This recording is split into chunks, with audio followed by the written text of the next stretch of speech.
Boa tarde aqui a todas e a todos. Já fui apresentada, eu sou Patrícia. Eu sou uma mulher do território Pancararé, moro lá naquele sertãozão de Caatinga. Meu território é homologado ao Raso da Catarina. E eu sou essa mulher de ciência indígena que, ao colocar os meus pés em todos os ambientes que eu tenho passado, eu nunca ando só. Então, convido a todos vocês para se levantar, para que a gente possa chamar a força encantada de meu Deus, para pedir sorte, sabedoria e força, para que a gente possa guerrear com mais consciência ainda por um território sem males.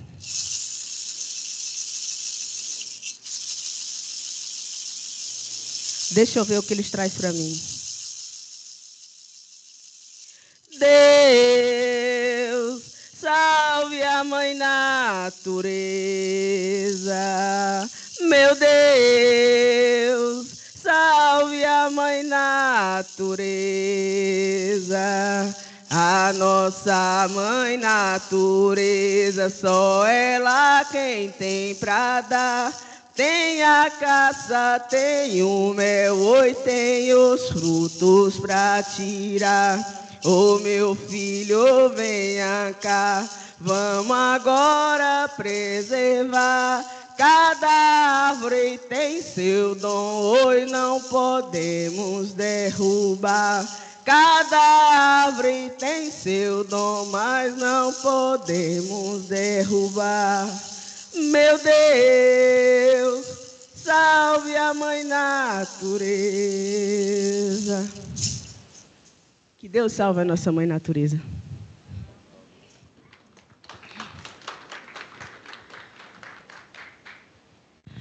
Eu fiz algumas anotações, porque eu sabia que depois que eu puxasse um canto com vocês, seria mais difícil lembrar de tantas coisas que eu tenho para dizer para vocês. Primeiro, agradecer à professora Josilda pelo convite, agradecer aqui ao meu professor Carlos, agradecer ao meu professor, orientador, professor Juraci.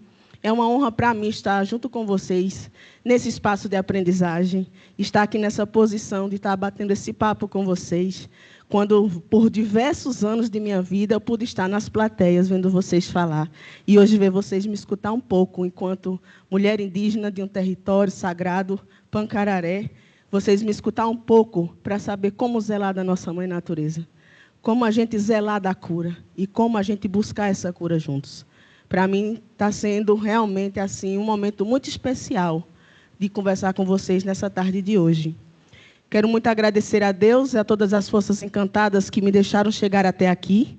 Agradecer a todos vocês. E, claro, começar dizendo para vocês que conhecer os saberes ancestrais para curar a terra tem um segredo. Esse é o meu tema de hoje, para conversar um pouco com vocês. E eu venho trazendo assim, que é claro que nós devemos ter saberes, mas o que realmente nos move é o respeito. É a diferença que nós podemos fazer com esses saberes para a nossa Mãe Natureza, para com os nossos ancestrais. Não existe em casa sem zelo. Nós temos que zelar da nossa casa, se assim a gente quiser morar nela. E a minha morada é a natureza. A minha morada é cada loca de pedra. A minha morada é os rios. A minha morada é a terra. A minha morada são as árvores, que tanto nos dá fruto. Primeiro, iniciar a nossa conversa perguntando para vocês o que nós temos feito para zelar da nossa Mãe Natureza, tanto quanto ela tem feito por nós, pela nossa existência. O que nós temos feito? Cada um de nós tem feito. Eu fiz essa pergunta há uns dias atrás, eu tive a oportunidade de passar uma semana na Itália e tive vários eventos, e nesses eventos eu fiz essa mesma pergunta a várias pessoas. Muitas pessoas choraram.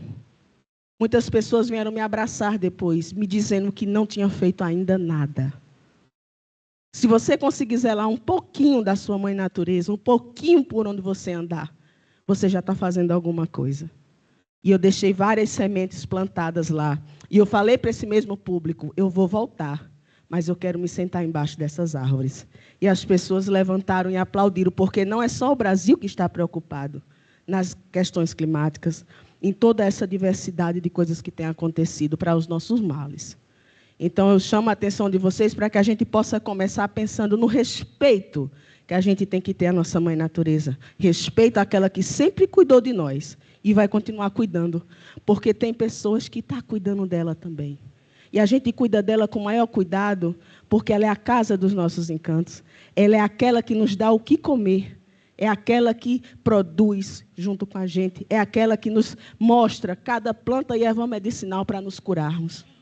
É a mãe natureza. O que fazer sem a nossa natureza? Quem somos nós sem nossas nascentes? Quem somos nós sem água doce para beber? Quem somos nós sem esses ventos que assoviam no pensamento da gente, que traz tanta sabedoria para o nosso dia a dia? Quem somos nós sem a mãe natureza?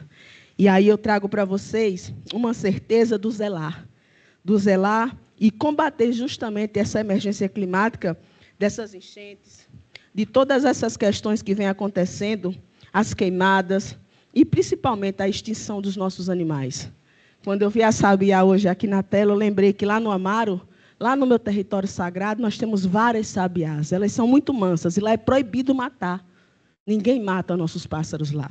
E elas comem junto com a gente, bem pertinho, entra na casa das pessoas, sai, e ninguém faz mal para elas, porque nós entendemos que essas 5.000 árvores são necessárias para o Raso da Catarina continuar de pé. Então, é com esse olhar de respeito, com esse olhar de zelo, que a gente tem que olhar para a casa da gente. Nós somos guardiões da natureza, mas somos muito perseguidos. Os povos indígenas, como um todo, é muito perseguido.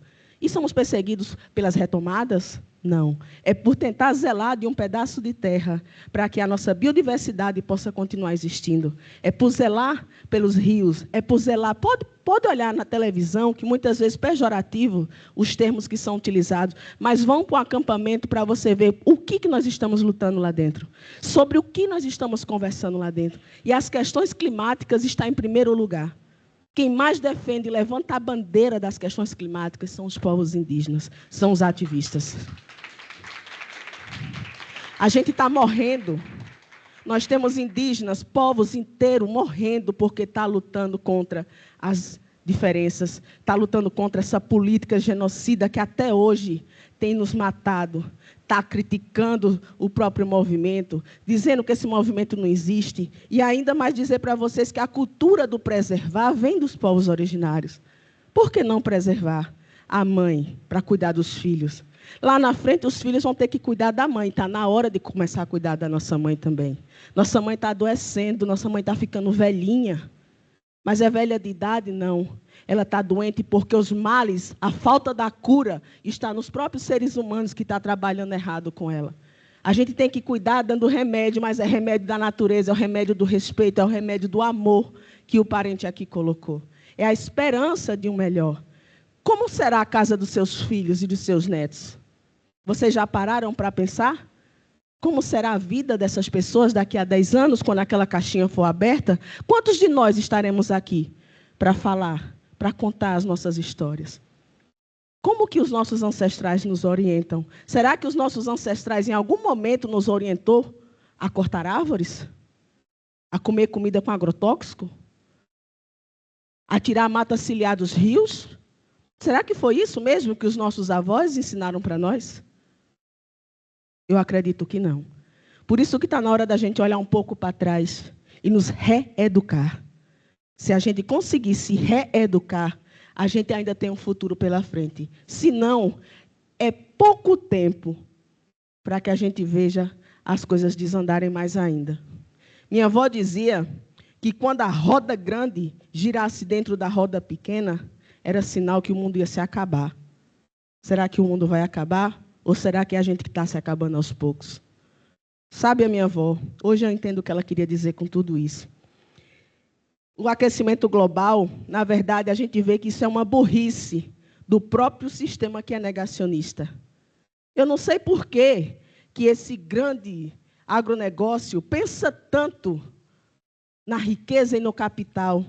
E ele mesmo, por mais de 50% desses mesmos, dependem da terra. Depende da sustentabilidade, depende de alguma coisa. E por quê? Que burrice é essa de não cuidar do meio ambiente, não cuidar do solo? Pensar tanto no capital para não deixar fruto para seus filhos e netos. Essa é uma realidade do nosso país hoje. É uma realidade muito dura. Dentro dos territórios indígenas, muitas lideranças indígenas têm morrido porque enfrentam os garimpeiros. porque enfrenta os cortadores de madeira, porque enfrenta certos grileiros. O que causa retirar o minério do chão? Poluição dos rios? Quantas crianças têm morrido de câncer? Quantas crianças, quantas mulheres têm morrido? Olha como estão os Yanomamis. É uma emergência da saúde como um todo. São crianças desnutridas, são crianças que não têm água para beber. Isso é uma vergonha para o nosso país, tão rico como o nosso país é. Nós temos um Brasil muito rico. Se nós quiséssemos, nós teríamos tudo pela frente. A Amazônia está dentro do nosso Brasil, mas a Caatinga também é o bioma único na nossa região, em todo esse mundo. Não estou falando nem a nível de Brasil, estou falando de mundo. Nós somos únicos. As araras azuis de Leá são nossas. O tatu, o peba, está presente na nossa alimentação, mas está presente dentro do nosso território como um todo. E a gente não anda matando eles no tempo errado. A gente se alimenta da caça, mas nós temos a responsabilidade de fazer isso no tempo certo. Até isso, Deus dá o dom do tempo para a gente. A gente tem o dom e a gente ensina os nossos como fazer. A luta é grande, mas ela é muito desigual. Usar os nossos saberes ancestrais para curar a terra, para curar o nosso planeta, requer da gente que a gente possa reeducar as nossas crianças. Eu vi por diversas vezes aqui falar na questão da educação. E aqui eu estou falando para universitários, eu estou falando para professores. A gente tem que educar os nossos dentro das nossas escolas e seguir com essa educação escolar nas universidades. Nós somos formadores de opinião. E se nós somos formadores de opinião, nós temos sim uma grande responsabilidade com o cidadão, com a humanidade, de formar pessoas conscientes, mostrando as dificuldades que tem, porque nem tudo é flores. A educação escolar indígena ensina isso, ensina a plantar árvores. A educação escolar indígena ensina o quanto é importante o ser indígena, ter a sua identidade fortalecida, mas o quanto ele deve preservar a mãe natureza. Porque dela nós tiramos tudo o que nós precisamos para sobreviver. Será que as outras escolas têm ensinado isso? Será que a universidade chama debates como esses, que são importantíssimos para a formação de quem está dentro da universidade? Não importa o curso. Não é o povo da biologia, não é o povo da humanas, não. São todos os cursos, até porque o nosso rio é um sujeito de direito. E a gente não pode esquecer disso. Que direito é esse? Que ecologia está sendo dita dentro das universidades? Que ecologia está sendo feita, professor Juraci? Se não a ecologia do sonoro, de escutar o canto dos pássaros, se não a ecologia da sabedoria ancestral, que ensina como trabalhar com as plantas e ervas medicinais, se não uma ecologia do ser humano. A ecologia ela tem que ser do humano. E essa nossa biodiversidade, ela clama por socorro. E o que seremos nós? O que seremos de nós sem ela? Então, nós temos aí muito desmatamento, nós temos as crises climáticas, nós temos aí a mata que grita por socorro, e nós, como povos da mata, gritamos por socorro, porque querem nos oprimir, querem nos matar, para continuar dando visibilidade a um trabalho escravo, colonizador, que está disfarçado até hoje. O colonizador está entre nós, mas nós continuamos guerreando. Nós não vamos deixar a casa dos nossos filhos para trás, porque nós ainda acreditamos que é possível mudar. E os nossos ancestrais, professora Josilda, eles nos ensinam isso a cada dia. Quando o encanto chega, eles perguntam de que maneira nós estamos cuidando da nossa mãe natureza. Quando a Jurema fica longe para a gente tirar, por que está longe? Não reclame. É bem assim que eles fazem. Eles educam também, para que a gente possa educar o próximo. Eu queria deixar claro para vocês aqui que os conflitos maiores hoje com os povos indígenas é justamente por zelar do meio ambiente. É levantar essa bandeira sem ter medo. Os povos indígenas estão com suas mãos sujas de terra, mas o homem branco vem com as suas mãos sujas de sangue. E eles vêm nos atacando e não é pouco. A gente tem sofrido muito com esse tal de marco temporal que é inconstitucional. Quando a gente levanta uma bandeira e diz nós não temos marco temporal, porque nós já estávamos aqui em 1988, o nosso marco é ancestral. E nós podemos provar isso com o manto tupinambá de mais de 300 anos, que está aí catalogado e hoje voltou para o Rio de Janeiro. Como dizer que tudo começou em 1988? Até onde vai a ganância, até onde vai a desumanização do próprio ser humano?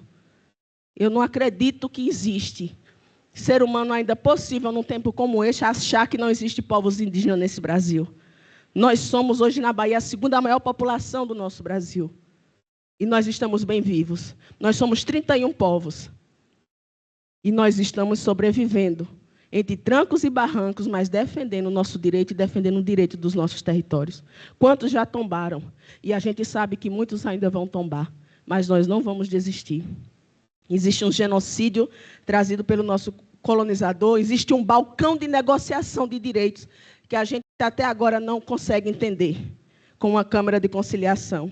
Direitos esses que são inconstitucionais, que não diz respeito aos 2 artigos 231 e 232, que tanto querem tirar o nosso direito para entrar dentro do nosso território, para fazer a mineração, para cortar as nossas árvores e poluir os nossos rios. Basta só a gente baixar os nossos arcos e as nossas flechas para que o nosso Brasil caia em decadência. Porque nós ainda somos zeladores desse meio ambiente, nós ainda somos zeladores dessa natureza. E nós somos um empecilho para o grande capitalismo que está acontecendo ainda aqui no nosso Brasil. Nós temos que resistir para existir. E digo para vocês que direito não se negocia. Nós, enquanto lideranças que estamos à frente do movimento indígena, a gente tem levantado essa bandeira e dito: direito não se negocia. Vamos continuar na luta e não vamos deixar, de maneira alguma, que a nossa natureza se acabe dessa maneira. A luta pelos povos indígenas, a luta com os povos indígenas. Esse marco temporal não é só para os povos indígenas, é para todos os povos tradicionais. As pessoas não entenderam isso ainda. Se os povos indígenas tombar, vocês todos vão tombar junto. Podem ter certeza disso, porque quando a gente pinta a nossa cara e a gente vai para dentro dos territórios alheios, que é o território de Brasília e de tantos outros estados, quando os Yanomamis caem, quando eles tombam, quando os Guarani tombam, um de nós está tombando, mas 2, 3 se levantam, porque a vontade de vencer é muito maior, e vencer pela cura da terra, vencer pela ancestralidade, vencer por aqueles que já passaram por aqui e nunca desistiram. E porque hoje nós, com toda essa potência que nós temos, levantando a nossa bandeira e lutando, a gente vai perder essa guerra. É uma guerra, pessoal. Isso não é brincadeira. Nós estamos em meio de uma grande guerra. Não precisa bomba atômica. Não precisa trabalhar com a Rússia, com Israel, com a Palestina. Nós estamos vivendo uma guerra contra o clima. Nós estamos vivendo uma guerra contra coisas erradas que estão acontecendo, que vêm acontecendo e vão continuar acontecendo se a nossa conscientização não chamar para perto, para o respeito. A palavra é respeito à natureza. Respeito e zelo por aquela que tanto zela de nós. Nós precisamos que a natureza esteja viva, que a casa dos nossos encantos esteja de pé, que são as nossas árvores, os rios, as nossas nascentes e as nossas serras com suas locas de pedra. Nós precisamos das nossas plantas e ervas medicinais, de um clima equilibrado, produção responsável nas terras, não usar tantos agrotóxicos pensando nas doenças que hoje são diversas e sem cura, pior ainda, que os nossos pássaros possam voar e se reproduzir ajudando a arborizar o mundo, não extrair minério dos territórios para que a gente não possa tomar o líquido chamado veneno, deixar de tomar água por isso, e que a mata ciliar dos nossos rios seja preservada, as nossas nascentes continuem sendo preservadas. Respeitar. Precisamos educar para respeitar e reflorestar. Não é uma questão de esperar para amanhã. É uma questão de começarmos hoje. A cura da terra está nas nossas mãos e depende da gente, para que a gente possa recomeçar juntos essa grande luta, para que a gente possa vencer a guerra. Eu trouxe um vídeo de 1 minuto e 55, e eu acredito que vocês vão entender um pouco do que os povos indígenas passam nesses ATLs, dormindo no chão, comendo de qualquer maneira, mas lutando pelas nossas terras e pelos nossos territórios, pelos nossos filhos.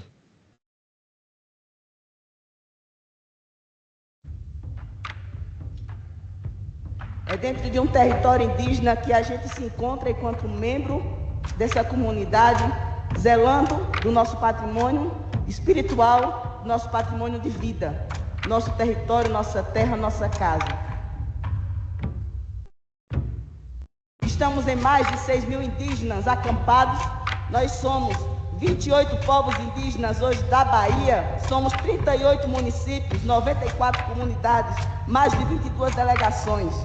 E viemos todos com o mesmo lema, todos para defender a demarcação já. O Maracá é nossa arma, é uma arma espiritual, é uma arma de guerra, sim, porque sem os nossos encantos nós não somos ninguém.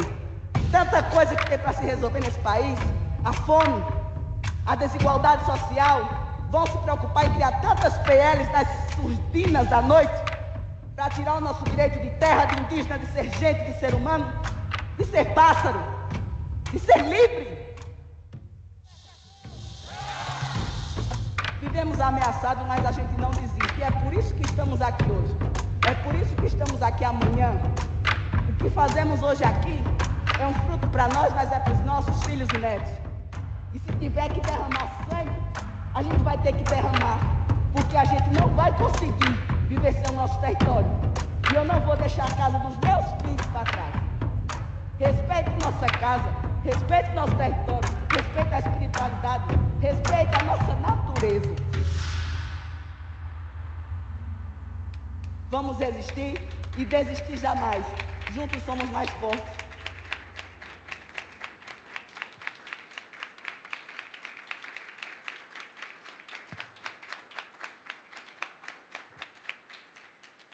Acho que vocês viram que sou eu falando, né? Eu tive a oportunidade de estar numa audiência pública com vários deputados, uma sala cheia de pessoas, mas com mais de 100 indígenas. E eu fui convidada a deixar uma mensagem, e essa fala foi gravada, e depois o vídeo foi feito de acordo com as imagens da nossa marcha. E até hoje eu já vi esse vídeo dezenas de vezes. E eu me emociono porque, naquele momento, eu não me lembro de ter dito nada disso. Eu fui usada pelos nossos encantos, porque o meu corpo, o meu habitat, é a casa dos encantados, do Raso da Catarina. E eu tenho certeza que lá não era a Patrícia falando. Era uma cabocla Jurema, era uma Iracema, era uma Jandira, era qualquer uma delas, mas não era a Patrícia falando. Muito obrigada.